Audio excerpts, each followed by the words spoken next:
하고 사는. 할렐루야. 예배의 자리에서 만나 반갑고 또 감사합니다. 뉴욕 기둥교회에서 목회하는 고성민 목사입니다. 2023년 죽게 하듯 살자고 다짐했습니다. 여러분 발음을 잘 하셔야 되는데요. 죽게 하듯입니다. 죽게 하듯 아니고요. 죽게 하듯 살아야 합니다. 가정과 일터 또 교회와 공동체를 위해서 죽게 하듯 하며 살리는 삶을 살아야지 죽게 하는 것은 하나님의 뜻이 아닙니다. 우리 요한일서 4장 9절을 같이 읽어보실까요? 시작. 하나님의 사랑이 우리에게 이렇게 나타난 바 되었으니 하나님이 자기의 독생자를 세상에 보내심은 그로 말미암아 우리를 살리려 하심이라. 하나님이 예수님을 보내신 이유는 우리를 살리려 하심입니다. 주님이 살리려고 하시는데 우리가 죽게 만들면 되겠습니까? 2023년 힘들고 어려운 일이 많이 있겠지만 죽겠다는 소리보다는 살겠다는 소리를 더 많이 하시고 또 죽게 만드는 삶을 살지 말고 죽게 하듯 정성을 다하는 삶이 되시기를 축원합니다. 2018년 자카르타 팔렘방 아시안게임에서 우리나라 체조 선수 김한솔 선수가 도마 종목에 출전하여 멋진 경기를 펼치고 대회 2관왕을 눈앞에 두고 있었습니다. 그런데 마지막에 벌점으로 0.3점이 깎여서 순위가 바뀌었고 금메달이 거의 확실시되었던 그는 은메달을 목에 걸었습니다. 은메달도 귀한 것이죠. 아주 값진 성과입니다. 금메달 못 딴 것이 잘못은 아닙니다. 그런데 감점이 된 이유가 조금 아쉬웠습니다. 힘찬 도약, 도마 위에서의 연기, 안정적인 착지 다 좋았습니다. 그런데 마지막에 심판에게 인사를 안 해서 점수가 깎였습니다. 국제체조연맹 규정에 따르면 선수는 연기 후에 심판에게 종료 인사를 해야 하지만 김한솔 선수는 완벽한 연기를 했다는 사실에 너무 기뻐서 심판에게 인사하는 것을 잊어버렸습니다. 그리고 벌점을 받았죠. 우리가 죽게 하듯 살자는 다짐으로 2023년을 시작했고 이제 도약하는 단계에 있습니다. 여러분 모두 올해가 끝날 때까지 마지막까지 정성을 다하셔야 합니다. 매사에 죽게 하듯 사는 삶이 되시기를 축원합니다. 우리 함께 성경을 들고 우리의 믿음을 고백하겠습니다. 저는 예수 믿어 구원받았습니다. 저는 예수 믿어 하나님 자녀 되었습니다. 저는 예수 믿어 천국 백성 되었습니다. 하나님께서 선물로 주신 오늘 하나님 말씀으로 가르침을 받습니다. 눈을 열어 주의 법 안에 있는 놀라운 진리를 보고 깨닫게 하소서. 아멘으로 순종하여 하나님께 영광 돌리는 삶 되게 하소서. 아멘. 고백한 대로 사시기를 축원합니다.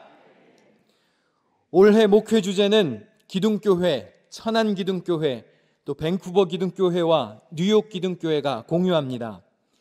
연초에 네 교회의 목회자들이 준비한 공동설교를 각 교회에서 형편에 맞게 전하고 있습니다.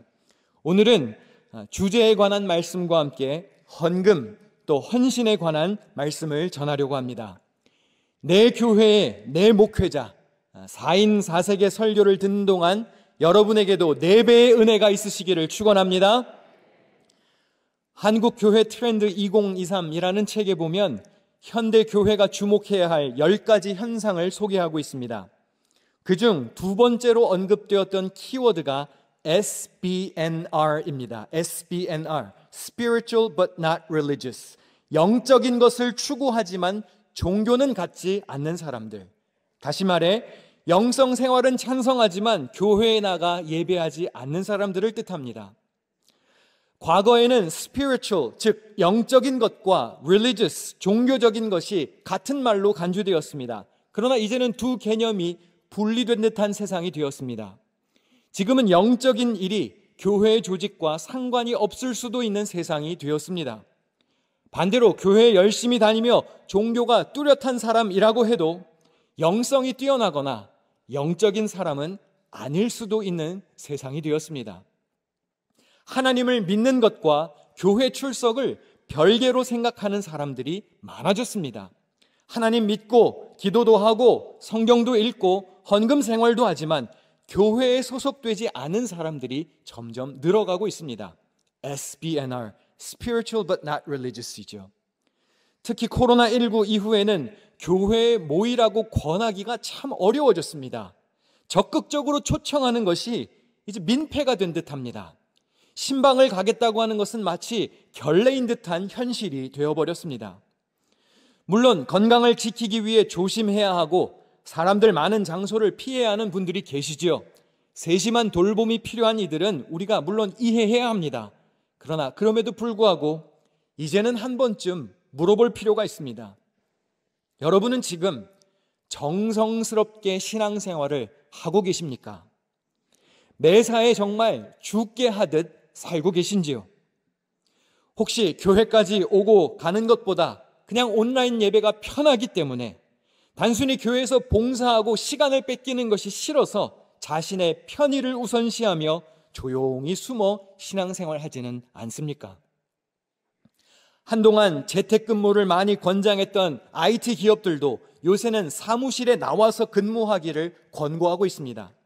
실적도 떨어지고 주가도 내려가는 상황을 분석하며 대면 근무가 더 효율적이라는 결론을 낸 것이죠. 어떤 기업은 집에서 근무하는 직원들을 회사로 오게 하려고 구내 식당을 호텔급으로 업그레이드하는가 하면 전 직원에게 하루 3끼를 다 무료로 제공하는 회사도 생겼습니다. 전혀 감동이 없으시네요. 하루 3끼를 다 회사에서 준다니까요. 5끼를 줘도 난 회사가 싫다 그런 표정이신데 알겠습니다. 회사마다 직원들을 사무실로 출근시키려고 노력하는데 우리의 신앙생활도 한번 돌아볼 때가 되었습니다. 직장에도 가고 학교 학원도 가고 친구도 만나고 마트 카페도 가고 식당, 운동시설, 놀이시설 다 가면서 유독 교회에 오는 것만 망설이는 것은 아닌지. 물론 편하고 좋을 수 있습니다. 내가 편한 대로 하는데 뭐가 잘못됐나요? 좋은 게 아니겠습니까? 따질 수도 있겠죠. 그러나 여러분, 좋은 게 다 좋은 게 아닙니다. 거룩한 게 좋은 것입니다. 하나님 마음에 합한 것이 좋은 것입니다. 내가 편하고 내가 좋은 것보다 하나님을 기쁘시게 하는지가 더 중요합니다. 자신에게 한번 물어보십시오. 나의 신앙생활은 얼마나 정성스러운가? 지금 교회에서 혹은 온라인으로 예배하는 모습에 최고의 정성이 담겨 있습니까? 말씀 묵상하고 기도하는 개인 경건 생활, 정성을 다하여 하고 계신가요?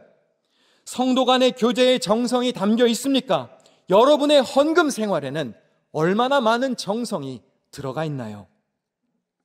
정성은 온갖 힘을 다하려는 참되고 성실한 마음을 의미합니다. 우리는 얼마나 온 힘을 다해 얼마나 참되고 성실하게 신앙생활하고 있는지 돌아보아야 합니다. 우리 히브리서 10장 22절 말씀을 같이 읽어보겠습니다. 시작. 우리가 마음의 뿌림을 받아 악한 양심으로부터 벗어나고 몸은 맑은 물로 씻음을 받았으니 참 마음과 온전한 믿음으로 하나님께 나아가자. 우리는 예수 그리스도의 보혈로 깨끗이 씻음을 받았으니 참 마음과 온전한 믿음으로 하나님께 나아가야 합니다. 예배, 말씀 묵상, 성경 공부, 기도 생활, 봉사 등 신앙생활의 모든 부분에 있어서 최고의 정성을 보여야 합니다. 특별히 올해 우리가 하나님께 드리는 예물, 헌금 생활에도 우리의 정성이 담겨 있어야 합니다. 다윗은 그의 통치 말년에 아들 솔로몬에게 성전 건축을 지시하며 이렇게 말했습니다. 이 성전은 사람을 위한 것이 아니요 여호와 하나님을 위한 것이라. 다윗은 건축하게 될 성전이 하나님을 위한 것임을 분명히 했습니다. 그래서 다윗은 이렇게 했지요. 내 마음이 내 하나님의 성전을 사모함으로 내가 사유한 금, 은으로 내 하나님의 성전을 위하여 드렸다고 했습니다. 성전이 하나님의 것이라고 선포한 다윗은 하나님의 성전을 사모하는 마음으로 최고의 예물, 정성스러운 예물을 드렸습니다. 여러분, 사랑하면 주게 되어 있습니다. 사랑하면 값을 치르게 되어 있고요. 희생의 대가를 기꺼이 지불하게 되어 있습니다. 교회는 하나님의 집입니다. 교회는 주님이 쓰시는 공동체입니다. 우리는 신앙생활의 구심점이 되는 교회를 사랑해야 합니다. 키프리아누스라는 교부는 이런 말을 했습니다. 교회를 어머니로 받지 않는 자는 하나님을 아버지로 받을 수 없다. 교회를 사랑해야 우리가 예배 생활도 가까이 하게 됩니다. 교회를 사랑해야 말씀과 기도 생활에 열심을 낼 수 있습니다. 여러분의 교회를 사랑해야 성도 간의 교제에도 참여할 수 있고, 교회를 사랑해야 헌금 생활도 할 수 있는 것입니다. 교회를 어머니처럼 사랑하지 않고 아끼지 않는 자가 어떻게 하나님을 아버지라 부를 수 있겠습니까? 교회 공동체를 사모하지 않고 와해시키는 이가 어떻게 아버지 하나님을 예배할 수 있겠습니까? 성전을 사모했던 다윗의 지시에 따라 이스라엘 백성들도 건축에 마음과 정성을 모았습니다. 우리 말씀을 같이 한번 읽어보실까요? 시작. 모든 가문의 지도자들과 이스라엘 모든 지파의 지도자들과 전부장과 백부장과 왕의 사무관이 다 즐거이 들이되 백성들은 자원하여 들었으므로 기뻐하였으니 곧 그들이 성심으로 여호와께 자원하여 드렸으므로 다윗 왕도 심히 기뻐하니라. 아멘. 어떻게 드렸다고 했나요? 즐거이 드렸고 자원하여 드렸고 성심으로 드렸다고 했습니다. 2023년 우리의 헌금 생활도 이래야 합니다. 주님께 드림이 기뻐야 합니다. 제가 자주 하는 봉헌 기도에 드림이 기쁨이 되게 하옵소서, 이런 기도를 자주 합니다. 아깝거나 뺏기는 기분으로 해서는 안 됩니다. 그것은 드리는 게 아니라 마지못해 하는 것이죠. 사랑하는 마음으로, 교회를 사모하는 마음으로 주님께 예물을 드리는 성도는 드린 후에 기쁨이 있어야 합니다. 죽게 하듯 살아가는 2023년이 되려면 우리의 헌금 생활도 죽게 하듯 해야 합니다. 죽게 하면 안 되고요. 죽상으로 하면 안 되고 죽게 하듯 정말 주님께 드리는 마음으로 해야 합니다. 간혹 헌금을 하나님께 드리는 마음으로 하지 않고 은행 이자를 갚는 마음으로 하는 이들도 있습니다. 꼭 이렇게 많이 드려야 하나? 조금 적게 드려도 되지 않나? 그런 생각이 드십니까? 그건 세금 내듯 빼앗기듯이 내는 헌금입니다. 내가 이만큼 드리기로 정했으니, 이때쯤 드리기로 작정했으니 하는 의무감에서 드리는 이들도 있습니다. 그건 정해진 날 용돈 주듯 하는 헌금입니다. 또 헌금을 우상에게 하듯 하는 이들도 있습니다. 고대 신화에 보면 신들은 자신의 편안함을 유지하기 위해 인간에게 온갖 굳은 일을 시킵니다. 인간이 신을 위해서 일하지 않으면 신들은 재앙을 내렸죠. 그래서 이방 종교에서는 고약한 신들의 마음을 달래기 위해서 제사도 드리고 제물도 바쳤습니다. 여러분, 혹시 오늘 하나님께 아무것도 드리지 않으면 하나님이 화내실까 봐 헌금 준비하셨나요? 혹시 우리 집안에 고통이 닥칠까 봐 헌금 제목 쓰셨습니까? 11조 빼먹으면 집 가다가 교통사고 날까 봐, 감사헌금 안 드리면 죽을 병 걸릴까 봐 주님의 심판을 미루는 마음으로 예물을 드리고 계십니까?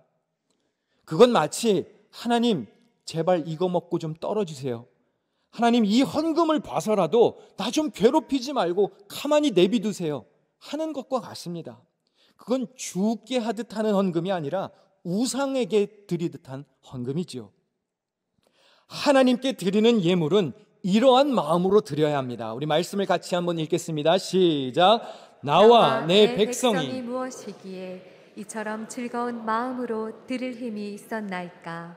모든 것이 주께로 말미암아 싸우니 우리가 주의 손에서 받은 것으로 주께 드렸을 뿐이이다. 이 모든 물건이 다 주의 손에서 왔사오니 다 주의 것이니이다. 아멘. 여러분, 헌금은 내 것을 주님께 드리는 게 아닙니다. 원래 모든 게 다 주님의 것이죠. 하나님의 은혜로 받은 것 중에 일부를 다시 되돌려 드리는 것뿐입니다. 그러므로 내가 얼만큼 헌금을 드렸다고 해서 그 대가로 무언가를 요청할 수 없습니다. 바울은 이렇게 가르쳤지요. 우리가 세상에 아무것도 가지고 온 것이 없음에 또한 아무것도 가지고 가지 못하리니. 여러분, 원래 이 세상에 내 것은 없는 거예요. 내 건 없는 겁니다. 아니, 목사님 무슨 말이에요? 내가 얼마나 열심히 일해서 내 돈을 벌었는데요. 무슨 말씀을 하시는 거예요? 여러분, 열심히 여러분의 힘으로 일해서 돈을 모으셨나요? 그럼 열심히 일할 수 있는 힘은 누가 주셨나요? 신명기 8장 18절에 네 하나님 여호와를 기억하라. 그가 네게 재물 얻을 능력을 주셨다고 그랬습니다. 여러분, 능력이 많으십니까? 똑똑하신가요? 그걸 가지고 열심히 일해서 돈을 모으셨습니까? 그 열심을 낼 수 있는 자원과 원천을 주신 분이 하나님이십니다. 주님이 여러분 손에 결국에 쥐어주신 거예요. 잠시 우리가 은혜로 갖고 있을 뿐입니다. 여기서부터 출발하지 않으면 모든 게 다 꼬이기 시작합니다. 11조 드리는 게 왜 아깝죠? 내 거 중에 일부를 드린다는 생각이 있으니까 아까운 거예요. 그런데 여러분, 원래 100%가 다 하나님의 것인데 100%의 10%를 주님께 드리고 내가 90%씩이나 가지고 산다면 은혜라고 고백할 수 있는 겁니다. 90%를 갖고 있어도 감사하게 살 수 있는 거예요. 그것이 주님께 정성된 마음을 가진 자들의 신앙입니다. 하나님이 돈이 필요하셔서 우리가 헌금하는 게 아니죠. 만물이 다 주님의 것인데 하나님이 왜 돈이 필요하시겠습니까? 마태복음 6장 21절에 보면 보물이 있는 곳에 우리의 마음이 있다고 했습니다. 우리의 마음이 보물에 있기 때문에 그 보물에 우리의 마음이 있으니까 우리 마음이 하나님께 있게 하려고 예물을 드리는 거예요. 주님은 정성스러운 우리의 마음을 원하시는 겁니다. 그러므로 헌금은 우리의 마음이 하나님께 있음을 표현하는 신앙 고백적 행위입니다. 다윗에게는 솔로몬을 향한 기대와 소망이 있었습니다. 오늘 본문 19절 말씀을 같이 읽겠습니다. 시작. 내 아들 솔로몬에게 정성된 마음을 주사 주의 계명과 권면과 율례를 지켜 이 모든 일을 행하게 하시고 내가 위하여 준비한 것으로 성전을 건축하게 하옵소서. 다윗은 아들 솔로몬이 정성된 마음을 갖기를 원했습니다. 이 표현에서 정성에 해당하는 히브리어 단어는 샬렘입니다. 많이 들어보았을 법한 단어이죠. 샬롬, 평화. 샬롬과 어원이 같습니다. 무슨 의미인가요? 완전한, full, complete, 완벽한 등의 뜻을 가지고 있습니다. 정성된 마음, 완전한 마음을 우리가 2023년에 가지고 죽게 하듯 살아야 하는 것입니다. 작은 일에도 정성을 다해야 합니다. 작년 여름에 있었던 일입니다.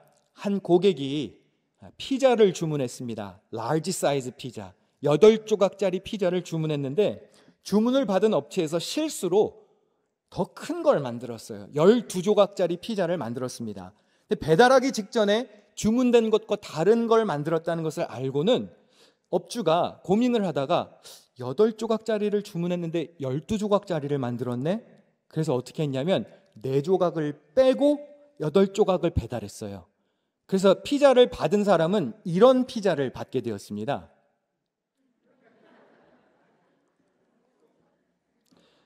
여덟 조각짜리 주문했으니까 8조각 드렸잖아요. 그러니까 업주는 아무 문제가 없지 않냐 그랬어요. 그런데 여러분, 집에 친구가 놀러 왔는데 피자 주문했는데 저렇게 오면 식탁에 올릴 수 있겠습니까? 아니, 여러분이라면 드실 수 있겠나요? 누가 먹다 만 것 같죠? 이 고객이 아쉬운 리뷰를 찍어서 올렸고 뉴스에도 보도가 되었습니다. 설령 실수로 더 큰 피자를 만들었다고 해도 그냥 그대로 배달을 했더라면 어땠을까요? 그러면서 죄송합니다. 주문한 것과 다른 것을 만들었네요. 이거 드시고 다음번에는 저희가 서비스로 더 잘해드릴게요. 그러면서 뭐 음료수라도 하나 주든지 아니면 무료로 주든지 그러면 고객이 감동을 받지 않겠습니까? 아닌가요? 저렇게 4조각 빼서 주는 게 옳은 건가요? 혹시 그 피자집 주인이 여기 계신지 제가 좀 염려가 되기는 하지만 고객을 향한 정성이 좀 부족했다고 밖에는 느껴지지 않아요. 식당은 음식도 중요하지만 고객의 마음도 얻어야 합니다. 근데 제가 이 기사를 보고 혼자 생각한 것이 있습니다. 우리가 하나님께 드리는 헌신, 우리가 하나님께 드리는 예물도 혹시 이와 같지는 않은가? 완전한 12조각짜리에서 4조각은 딱 빠져있는, 무언가 결핍되고 빠져있고 하나님 보시기에도 이게 뭐지? 이런 황당한 게 어디 있지? 하실 만한 헌신과 예물은 아닐지. 예수 믿고 구원받은 우리를 세상 사람들이 볼 때 혹시 저 4조각 빠진 피자의 모습과 같지는 않을까요? 저들이 예수님 닮고 싶다고 열심히 사는 것 같기는 한데 내용물이 아주 없지는 않아 보이는데 무언가 정성도 부족하고 사랑이 없는 모습은 아닐지. 그래서 하나님 마음에 들지도 못하고 세상을 감동시키는 데에도 실패해서 소금과 빛의 사명을 다 잘 감당하지 못하고 있는 것은 아닌지 돌아볼 필요가 있습니다. 다윗이 말한 정성된 마음을 원문에 가깝게 더 번역하면 온전한 마음이 됩니다. 온전한 마음, 정성된 마음, 온전한 마음, 2023년 우리에게 꼭 필요한 마음의 자세일 것입니다. 몇 조각 빠져서 허해 보이는 믿음이 아니라 꽉 차 있는 온전한 믿음이 되어야 합니다. 얼마 전 저희 아이들과 어린이 성경책을 읽다가 가난한 과부가 2렙돈 헌금한 이야기를 읽게 되었습니다. 렙돈은 작다라는 뜻입니다. 그리스 화폐의 최소 단위이고 작은 동전입니다. 가난한 과부가 적은 돈이지만 2렙돈 전부를 드렸지요. 부자들은 넉넉한 중에 일부를 드렸습니다. 액수가 커도 풍족한 것 중 일부를 드리는 것보다 액수가 적어도 전부를 바치는 것은 어렵습니다. 예수님은 이 과부의 정성 어린 믿음을 강조했고 그녀의 헌금을 칭찬하셨습니다. 그래서 아이들에게 말해주었죠. 나중에 너희들도 크면 너희들이 직접 번 돈으로 너희들이 감사한 만큼 하나님께 헌금해야 되는 거다. 자발적 헌금을 하나님께 드려야 한다. 그렇게 말했더니 아들 녀석이 한참 생각하다가 그럼 난 전부를 다 헌금할래요 이러는 거예요. 그 순수한 마음과 온전한 헌신을 드리려는 마음이 변치 않기를 위해서 기도했습니다. 제가 이미 잘 알고 있던 말씀이고 유명한 말씀이었지만 그날따라 유독 어린이 성경을 읽으면서 눈에 들어왔던 구절이 있었습니다. 예수께서 헌금함을 대하여 앉으사 무리가 어떻게 헌금함에 돈 넣는가를 보셨다고 그랬어요. 예수님이 헌금함 앞에 앉으셔서 헌금하는 이들이 얼마를 내는지 보셨습니다. 그렇죠. 헌금을 어디에 어떻게 얼마나 잘 사용하는지도 물론 중요합니다. 그러나 그보다 먼저 생각할 것이 있습니다. 우리가 하나님 보시기에 과연 부끄럽지 않은 헌신, 정성된 예물을 드리고 있는지를 따져보아야 합니다. 여러분, 성경 말씀대로 오늘날 하자면요, 우리가 헌금을 드릴 때마다 우리가 마트 가서 물건 찍을 때마다 바코드 삑 찍으면 모니터에 뜨잖아요. 삑 얼마, 삑 얼마.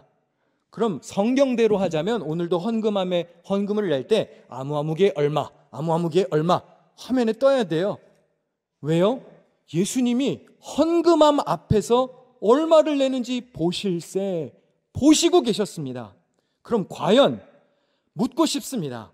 오늘 우리가 드리는 예배, 우리가 시간과 정성을 들여서 하는 봉사, 특별히 여러분이 정성스럽게 준비하여 드리는 헌금이 과연 하나님 보시기에 흡족할 만한 헌신입니까? 2023년 처음부터 마지막까지 매사에 정성을 다하는 모습으로 살아야 합니다. 그래서 하나님과 세상에 감동을 주는 한 해가 될 수 있어야 합니다. 가정에서 가까운 가족들에게 먼저 정성된 마음으로 대해야 합니다. 일터에서도 아랫사람이든 높은 사람이든 온전한 마음으로 대해야 합니다. 무엇보다 교회에서 하나님 앞에서 꽉 차 있는 빈틈없는 가득한 정성으로 예배하고 섬기고 바치고 드려야 합니다. 모든 일에 주께 하듯 살며 하나님과 사람들에게 칭찬받는 2023년의 주인공이 되시기를 주님의 이름으로 부탁드립니다. 기도하겠습니다. 전능하신 하나님, 주께 하듯 하는 마음으로 2023년을 살아가기를 원합니다. 우리의 예배에, 우리의 봉사에, 우리의 섬김과 사랑에, 그리고 무엇보다 우리의 헌금 생활에 온전한 마음, 정성된 마음이 있게 하여 주옵소서. 자원하는 마음을 주사 주께 드림이 기쁨이 되게 하시고 모든 것이 다 주님께로부터 왔음을 잊지 않게 하여 주옵소서. 때에 따라 성도들의 쓸 것을 공급하시고 모든 계절과 매 순간을 살게 하시는 이가 우리 주님이심을 기억하게 하옵소서. 정성으로 예물을 드리는 성도들의 2023년에 형통과 은총이 가득하게 하시고 감사의 조건이 날마다 늘어가게 하여 주시옵소서. 감사드리며 예수님의 이름으로 기도하옵나이다. 아멘.